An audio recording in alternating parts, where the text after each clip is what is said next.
কারণ আপনারা যদি সাপোর্ট না করেন আজকে অতটুকু করতে পারবো না। হলে আশা করছি ভালো আছেন, আপনাদের দোয়া বরকতে আমিও ভালো আছি। তো ভাইরাল সানিদুল বাড়িতে আজকে আয় করলাম সরাসরি। আর একটা সানিদুলের ভিডিও দিয়েছিলাম, আপনারা দেখছেন। তো আজকে সানিদুল কোথায় থাকে, সানিদুলের বাড়িটা কই, সব এই ডিটেলসে, এই ভিডিওর ডিটেলসে আপনারা গম পাবেন। তো আর বেশি দেরি না করে আমি সানিদুল বাড়িটা দেখাবো। আর একটা সানিদুল নতুন করে স্টাডি খুলছে, আমার ডাকছে আজকে আর সরাসরি আমি এসে বললাম। তো দেখবো, আমাদের সঙ্গে আসেন।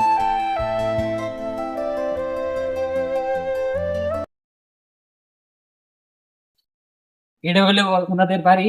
তো আমি এখন বর্তমান ওনাদের বাড়িতে এন্ট্রি হচ্ছে। তো ওদের সরাসরি ওদের রুমে যাবো, রুমে যাই দেখাবো, যেহেতু স্টোরি খুলছে, যেহেতু হাসাই খুলছে না মিসাই খুলছে। তো আপনারা ভিডিওটা শেষ পর্যন্ত দেখতে থাকবেন, জবরদস্ত ভিডিও হবো। আর সানিদুল্লাহ ডায়লগও শুনতে পারবেন এই ভিডিওর জরিয়াতে। তো আপনারা আসলে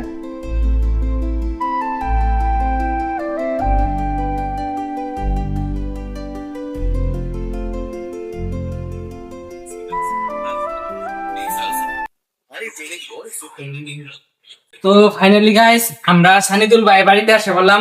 এটা হলো সানিদুল ভাইয়ের স্টোরি, ফার্স্ট স্টোরিটা দেখাই। তো সব বস্তু সেট আপের কাছের জন্য এগুলা রাখছে, ল্যাপটপ রাখছে, গান সান যে রেকর্ড করে, গান সান রেকর্ড করার জন্য এগুলো বস্তু কি রাখছে দেখেন। তো এইদিকে রাখছে যে ওয়াল সেট আপ যেখানে লাগে এইখানে রাখছে। মানে যারা যারা ভাবতেছেন যে গান সান কোমর গান সান বানাইতে পারবেন।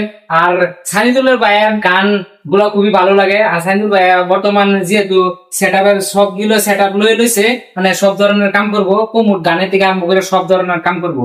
তো আরেকদিন আমি সানিদুল ভাইয়ের কাছে আসছিলাম, উনি আসার বাদে কটা ডায়লগ সাইলগ নিছিলাম, ভালোই লাগছে। যেহেতু উনি কইছিল আমার একটা ভিডিও বানাই দিতে, যে ফুল সেট আপ আনার বাদে। তো ফাইনালি আজকে বললাম, যেহেতু আপনাদের ভালোবাসার জড়িয়েতে ডায়লগ গুলা সাইরে সাইরে আজকে উনি ভাইরাল হইতে পারছে। কারণ আপনারা যদি সাপোর্ট না করেন আজকে অতটুকু করতে পারবো না। হলে এটাই হলো স্টোরি। তো যারা যারা বলতেছেন কম দামে কোমর গানগুলা বানাবেন, তো আপনারা বানাইতে পারবেন। স্ক্রিনে নম্বর দিয়ে রাখবো, আপনারা যোগাযোগ করবেন। মানে যেরকম ধরনের গান লাগে এরকম ধরনের আপনারা গান পাওয়া যাবে। তো আমার ক্যামেরাম্যানকে দেখাই দেওয়ার জন্য চেষ্টা করতেছি, তুমি দেখাই দাও, যেহেতু এই স্টোরির সেট আপটা আপনার ভালোভাবে দেখতে থাকেন। তো এটাই হলো ওদের রুম। তো খুব সুন্দর ভাবে স্টোরিটা বানাইছে। ফাইনালি সানিদুল ভাই এর লক পাইলে আমার খুবই ভালো লাগলো। তো সানিদুল ভাইয়ের সাথে কিছু কথা ডিসকাস করবো। কথা ডিসকাসের মাঝে ওনার কাছ থেকে গান নিয়ে গান শোনাবো। একটা গান দিয়েছিলাম আগের একটা ভিডিওতে। তো আজকে গিটারের আপনাদেরকে গানটা দিব। তো এই সানিদুল ভাই, তো তুমি ভালো আছো না? আলহামদুলিল্লাহ ভাই, ভালো আছো তুমি? ইনশাল্লাহ আমি ভালো আছি। যেহেতু আরেকদিন আইছিলাম তো বাড়ি আজকে আইলাম, ভালো লাগলো। যেহেতু আজকে থেকে পরিবর্তন, আরেকদিন আইছিলাম বাড়ি আইছি না। তো এরকম চলতে যাবো সোশ্যাল মিডিয়া। ইনশাআল্লাহ আলহামদুলিল্লাহ, তোমার দোয়া আশীর্বাদে আর পাবলিকের সাপোর্ট ইনশাআল্লাহ